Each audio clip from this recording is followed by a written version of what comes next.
afternoon, Mr. Chairman. Good afternoon to the Council of Ministers and their support staff. Good afternoon to my fellow colleagues.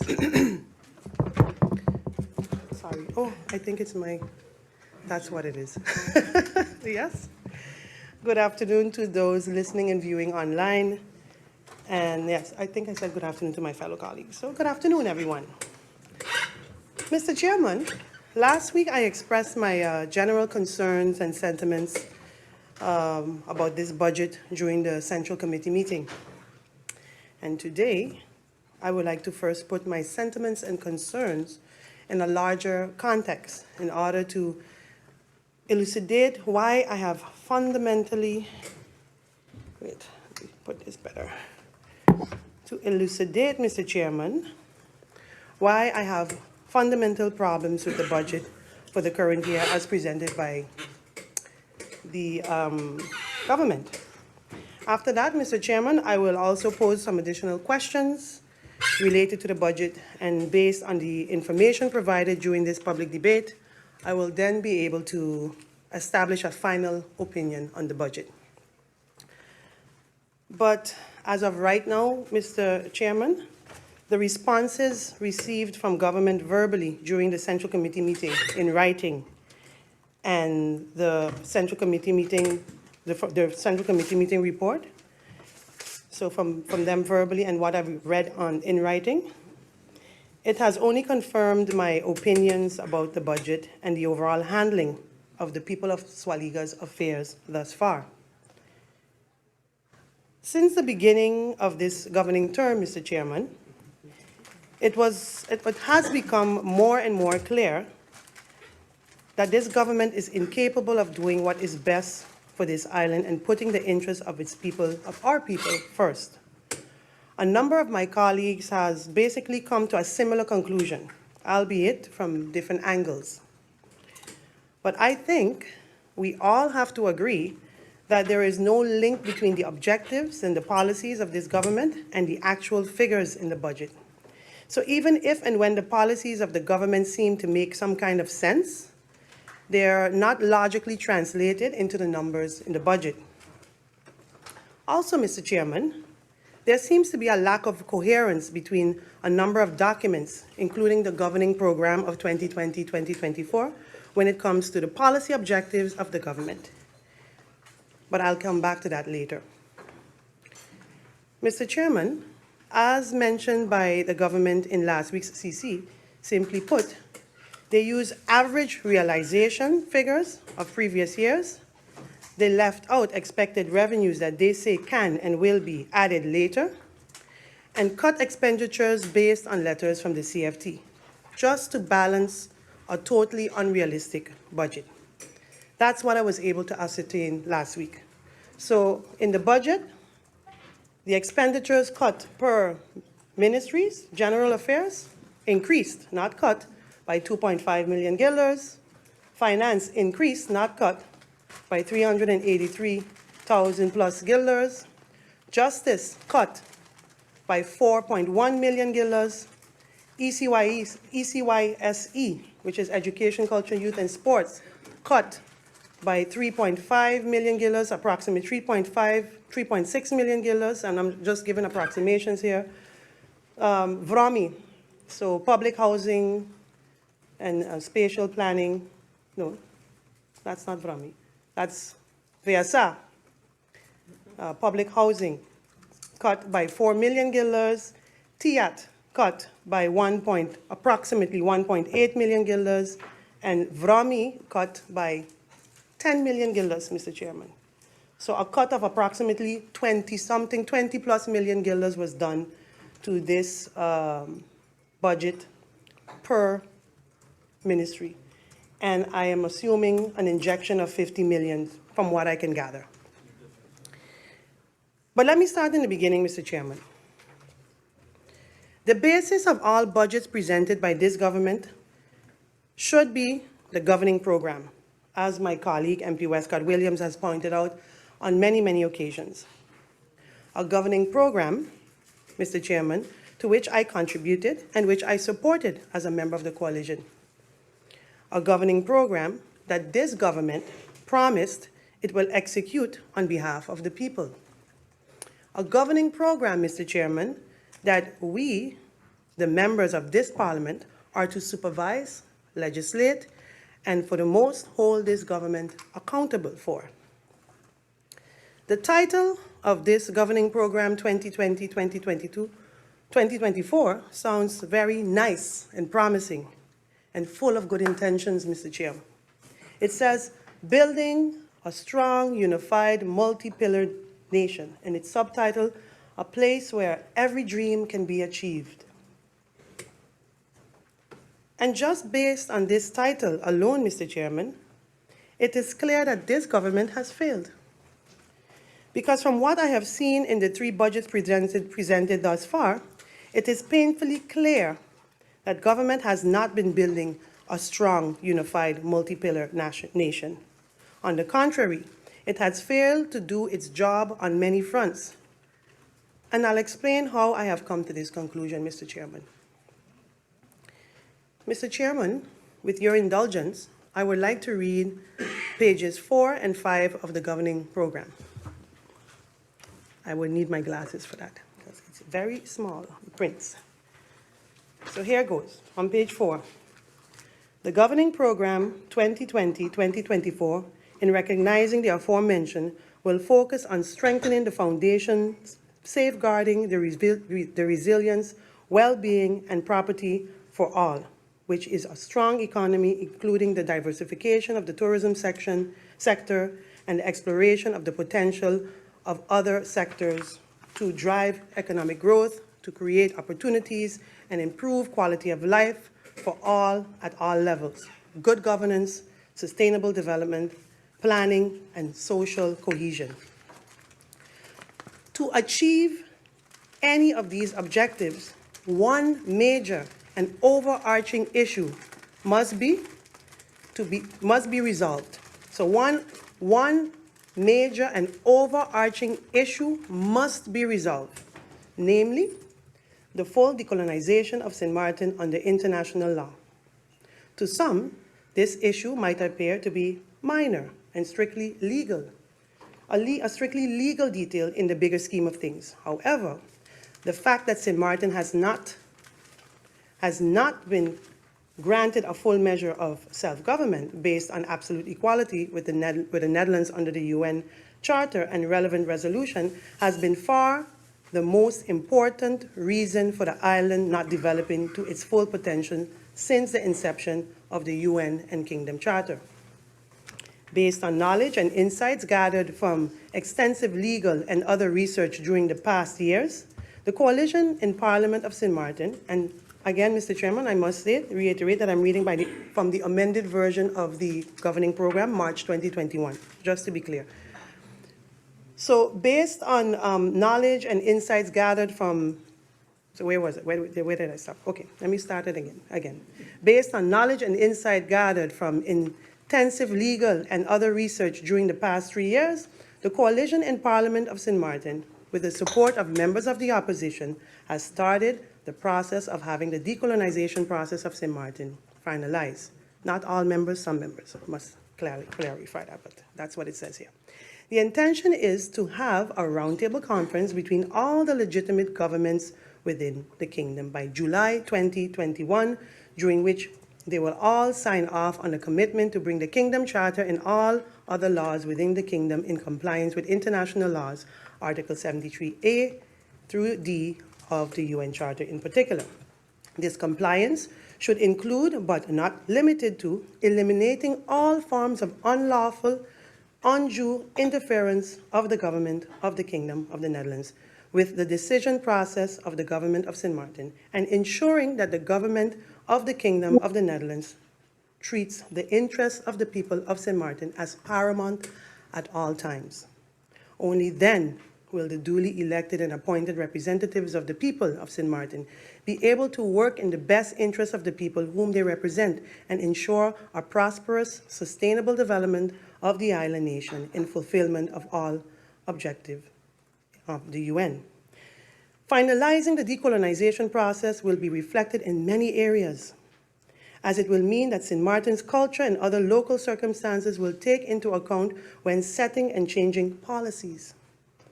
This will require a paradigm shift in thinking, moving away from Eurocentric dependency model to a self-reliant, regionally and global-oriented governing model and approach.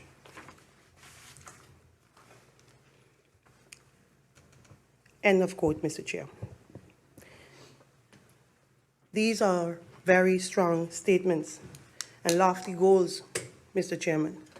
And let me repeat the sentence, the last sentence of what I just read. This will require a paradigm shift in thinking, moving away from Eurocentric dependency model to self-reliant, regionally and global-oriented governing model and approach.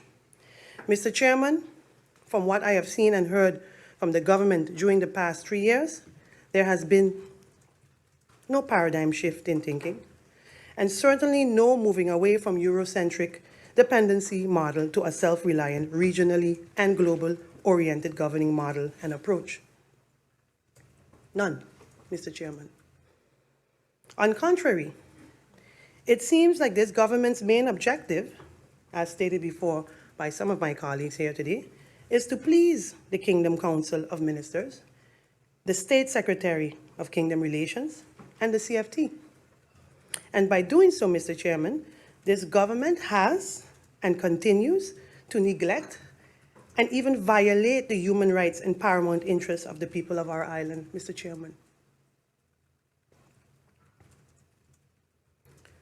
One painful example of this is the answer, and it's really painful to hear, is the answer that the State Secretary Van Huffelen provided to the Dutch Parliament just the other day, March 17, 2023. When asked by the Partij van Dieren faction if she agreed that the 12.5 salary cut on the island could lead to a disproportionate reduction of the buying power, the draagkracht van de mensen, of the people, taking into account the high cost of living. So in other words, they're saying, Van Huffelen, State Secretary, don't you think that the 12.5% cuts is cutting into the buying power of the people given the high inflation costs? Don't you think so, State Secretary? You know what her answer was? Yeah, yes. So she's aware of it, and she's been aware of it. And if she's been aware of it, it feels as if we were set up to fail. That's how I feel, Mr. Chairman. And now, Mr. Chairman, it is true that the State Secretary's predecessor used this salary cut as a condition to provide the much-needed liquidity support. And yes, the majority of this Parliament, including myself, voted for the 12.5 salary reduction in law. But I am not ashamed, Mr. Chairman, to admit for the second time, and I think I've admitted before during interviews, that I regret that decision up to today. It was the hardest day of my life voting for that motion, for that law. But yet another example, Mr. Chairman, of this government not living up to its pledge to move away from Eurocentric dependency model to self-reliant, regionally and global-oriented governing model and approach is the lack of vision and action when it comes to the refinancing or forgiveness of the debts to the Netherlands. I use the air quotes, right, for the word debts, Mr. Chairman, because I believe that, and it's my personal opinion, believe that based on Article 73 of the UN Charter, our nation can have no debts to the Netherlands, and the funds provided to us thus far are merely a down payment on the debt that it owes for us based on Article 73 and slavery reparations. That's my belief. But I digress, Mr. Chairman. Why do I consider these two examples to be complete failures by this government, first and foremost? Why? The reason, Mr. Chairman, is a motion that was unanimously passed by this Honorable House on July 8, 2020, 3 years ago, approximately. That's only 5 months into the tenure of this government, Mr. Chairman. The motion was prompted by the previous State Secretary to impose the so-called Caribbean Reform Entity. Since then, the CRE became COHO, and which recently got buried, and rightfully so. We all know where that went. With your indulgence, Mr. Chairman, I would like to read the motion in order to refresh the people's memory, but not only the people's memory, the government's memory, Mr. Chairman. And I would need my glasses again, and the motion reads as follows. The Parliament of St. Martin, in its meeting of today, Wednesday, July 8, 2020, considering that on July 7, 2020, the Prime Minister of St. Martin sent a confidential proposal to Parliament which was received from the Ministry of Interior and Kingdom Relations for perusal. Considering that this proposal aims at establishing a new entity, Caribische Hervormingsentiteit, by means of the Consensus Kingdom Law for the disbursement of funds in relation to the third tranche of liquidity support to St. Martin, Aruba, and Curaçao. That a political agreement on establishing this new entity is expected from the government of St. Martin, Aruba, and Curaçao before Friday, July 10, 2020. That the assistance offered through this new entity is in reality a takeover of St. Martin's autonomy in disguise. That through this entity, the Dutch government seeks to impose an extra layer of governance by their own fashion and design, which will void the political responsibility of our Council of Ministers while reducing Parliament's ability to hold government accountable to zero. That proper procedures from the approval of the Consensus Kingdom Law are not being followed. That the Parliament of St. Martin is against linking non-financial conditions for COVID-19 liquidity support, which is actually a loan. That first and foremost and at all times, the Parliament of St. Martin represents and protects the interests of the people of St. Martin and should treat these interests as paramount. That the Parliament of St. Martin is committed to securing assistance from the government of the Netherlands in accordance with the relevant regulations within the Kingdom Charter, and that St. Martin's Constitution in accordance with international laws and treaties. That the Parliament of St. Martin is appreciative of said assistance as long as providing such does not violate the right of the people of St. Martin to self-determination and a full measure of self-government.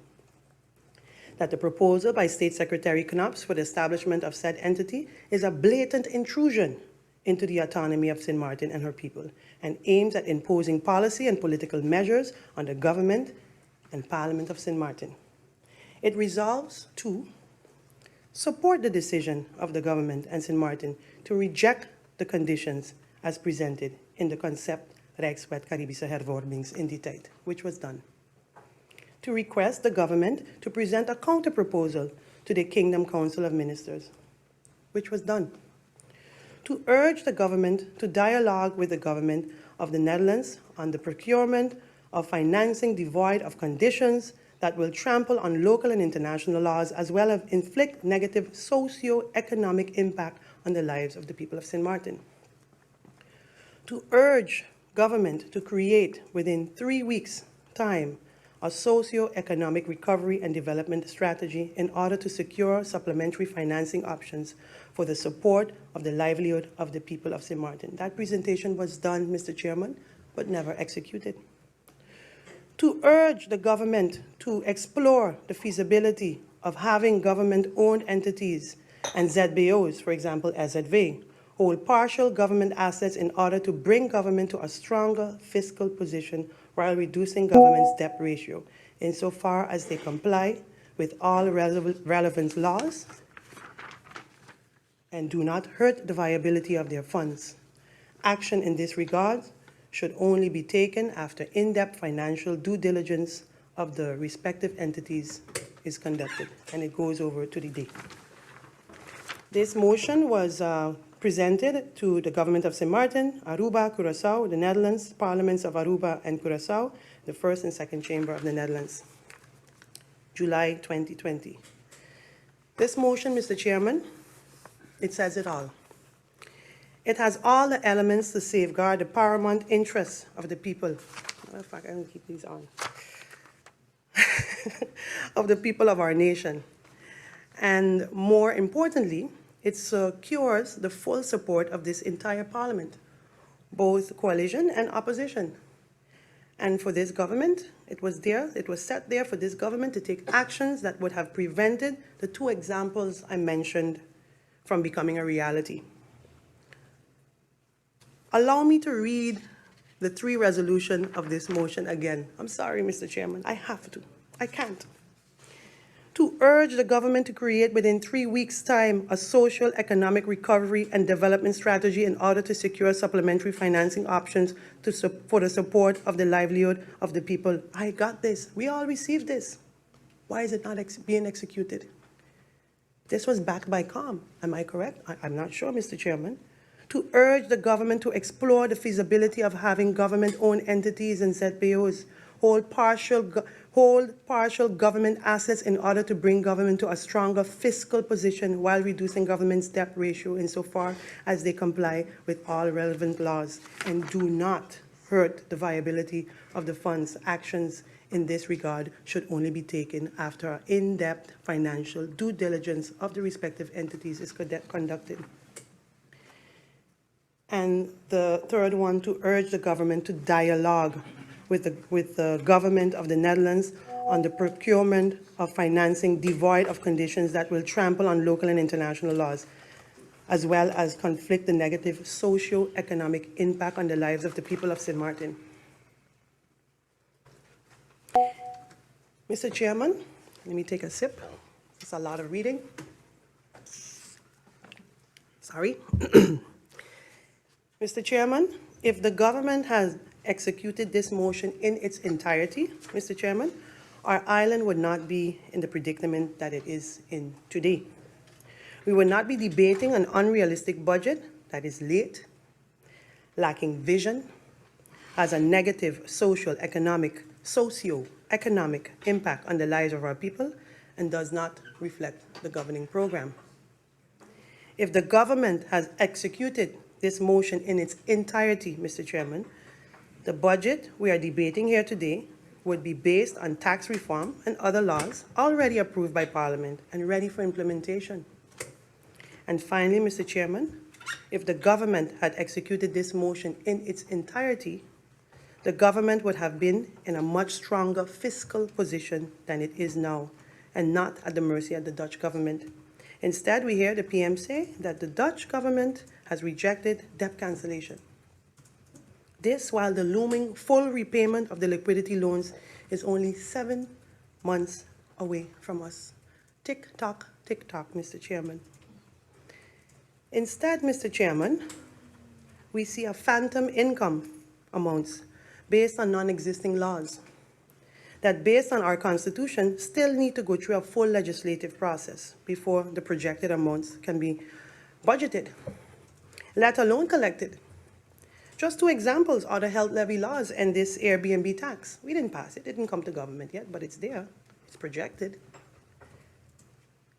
This legislative process includes the preparation, vetting, and approval of laws in question. Even if this process is finalized by, let's say, the beginning of the fourth quarter of this year, that would mean that government will only collect maybe the last 3 months or 25% of the projected amount of these laws for 2023. So only the last 3 months we'll be able to yield something from these laws. Will this then mean that more cuts will have to be made to the budget to keep it balanced? Because it takes time, Mr. Chairman, to pass a law. What if it don't pass, Mr. Chairman? The entire legal basis of the budget is questionable. So we already started off on the wrong foot with this budget, Mr. Chairman, and late to boot. Where do we even start to fix this? To sum it up, Mr. Chairman, what are we facing today?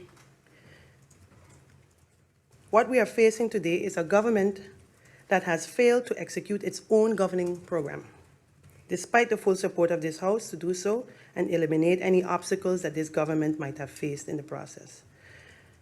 Mr. Chairman, I really don't know what else or what more Parliament could have done. It is therefore shocking to see the kind of budget that this government has presented to Parliament this year. Really shocking. Mr. Chairman, I would now like to go back to the lack of coherence between a number of documents when it comes to the policy objectives and the execution by the government. These documents are in no particular order. So let's go over this document. The United Nations Multi-Country Sustainable Development Cooperation Framework for English and Dutch-speaking Caribbean, 2022-2026. The National Development Vision 2020, 2030, and beyond. The Governing Program, Building a Strong Nation, Unified Multi-Pillar Nation. This one. Agreement on the country package. Where's that? Here we go. That we received in April. Motion 1 of July 8th.